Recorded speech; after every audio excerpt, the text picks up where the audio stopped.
This is Steve Arnold, back with mirth and good cheer, talking about the Civitas Institute, which is a new sponsor of this radio show. And if you go to nccivitas.org, go there right now, you'll see a great website with all kinds of important information on it, one of which is what they call the bad bill of the week. And Taylor Holgate has written this article. It's an article about Senate Bill 638. And it's a bill that appropriates about $5 million for mostly security services. It says to upgrade security services in the government complex. But hidden in here, he says as follows: the worst part of this bill is the earmark within it.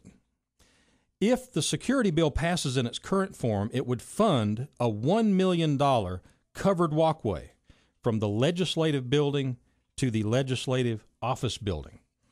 If you've ever been to Raleigh and seen the legislative building, and obviously I was in the General Assembly some 22 years ago, the building hasn't changed. It's just as ugly now as it was then. With all due respect to my many friends in Raleigh and in the legislature, I've never thought that we had a very attractive legislative building. It has that architecture that's straight out of the 1960s, I think, and to me, it just doesn't look like a governmental institutional look should be. But that aside, we certainly don't want to spend money to upfit it or do something different. Certainly can't build a new one. There are offices for legislators within the legislative building. There are also committee meeting rooms and other conference rooms, but there's not enough offices, nor are there enough conference rooms. So they, years ago, built a legislative office building back behind. And it takes about a minute, and you walk outside. You go over a walkway over the street behind the legislative building, and then you kind of hang a left and go. It takes 60 seconds to walk from one building to the other. Now, here's I just am giving you that detail so we can read on here in this fascinating article. That lands it a secure spot as the bad bill of the week. For those who have never had to endure the hardship of walking the uncovered distance from the legislative building to the legislative office building, it's approximately 1 minute walk. Distance is so short that when it's raining, it usually isn't worth the time to get out an umbrella. The proposed covered walkway is more about improving the comfort and convenience of legislators than security. From a conservative's perspective, he goes on, we want the legislature in town as little as possible. Now, this is a good point. Good job, Taylor. This is a good point.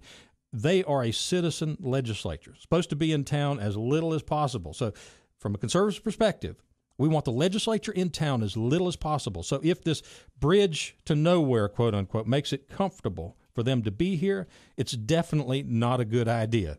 Members of the General Assembly like to project the image of being regular people who just happen to make decisions about state policy sometimes. This proposed $1 million umbrella alternative punches a hole in that facade. Legislators shouldn't let this one get to the architect's desk. $1 million is only a drop in the bucket in the context of the state budget, but it is still $1 million that could have gone to something more vital and be saved for a true rainy day. Our elected officials don't need a $1 million covered walkway. That's why SB 632 is the bad bill of the week. Good job, Taylor, at the Civitas Institute. This is what they do. And if you want to keep abreast of what's really going on in North Carolina government, stop number one needs to be nccivitas.org, a critical information place. They, incidentally, I did mention a while ago that they have polls, and you will be interested in seeing those polls, and they are updated usually on a weekly or on a monthly basis. So very important. One of the things that I promised when I first began this radio show was that I would do periodic movie reviews. And in keeping with that promise, I intend to talk just a little bit, not much, about a movie I went to go see, Atlas Shrugged. I had been waiting for this movie. I have been wanting to watch it and come here and report on how great of a movie it was. It's fantastic. Everybody should see it. Sorry, I can't do it. It was, can you say S-U-C-K-E-D? Can you say that word on the, I guess I won't say that word, but it was not a good movie. I have my top 10 list of movies. I'm kind of a movie guy from way back. And I've got a top 10 list, and I've got a top 20. These lists, of course, always change. I suppose my favorite movie, just so you folks will know, is probably the trilogy of Lord of the Rings. I think it's matchless. But just from a movie, just from this perspective of producing and putting together such a magnificent piece of work and piece of art, it's got to rank as my number one. And Atlas Shrugged was to be and is to be a 3-part movie. So I was kind of thinking, oh boy, a trilogy. This reminds me of another movie. This is really going to be good stuff. And I was so underwhelmed.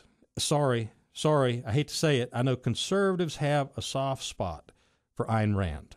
But Ayn Rand had nothing to do with the production and making of this movie. This movie, that's all I can tell you.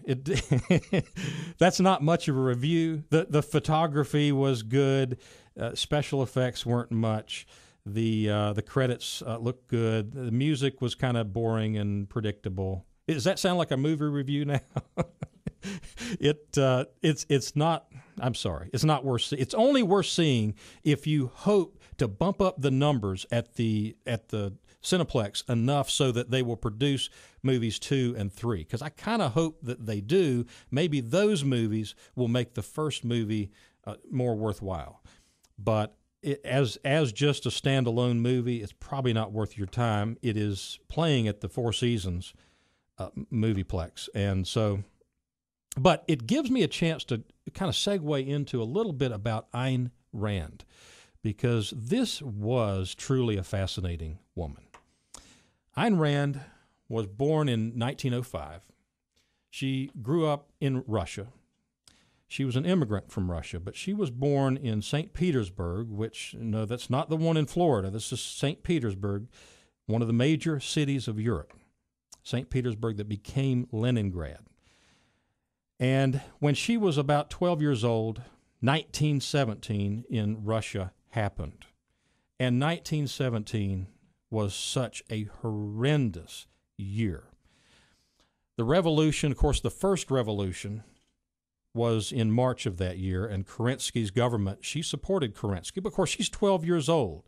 She had seen what had happened under a tyrannical czar, and she had seen the disparity between the haves and the have-nots. And here you have a democratic movement, similar to what we saw in Egypt, that kind of took over for a season. But then the wolves come out. And as always happens, seemingly, in revolutions, the bad guys, the worst guys, always win. And she saw firsthand in Leningrad, which was the capital city of Russia at that time, she saw Lenin come to power. She saw Stalin come to power. And Stalin was always, at some point, I want to talk about Joseph Stalin, the world's most successful tyrant, an absolute monster if there ever was one.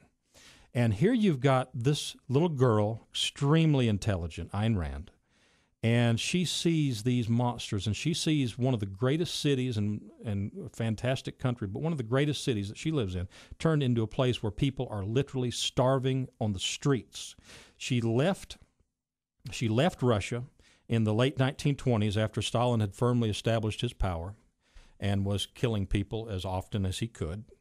And she came over to America, and she said when she saw the skyline of Manhattan, it made her cry. She ended up, I think, living in California. She's written a number of books, including Atlas Shrugged. She's the head of a philosophical movement called Objectivists. And we're going to have to deal with this just a little bit more next week, because objectivism deserves some airplay. It's important. Ayn Rand is important. This movie was not. And I'm sorry about that. But it's the truth. And as I said, we're going to give you the truth and the pro-American conservative way here. Get in touch with me, Steve Arnold, at my email address is thestevearnoldshow@gmail.com.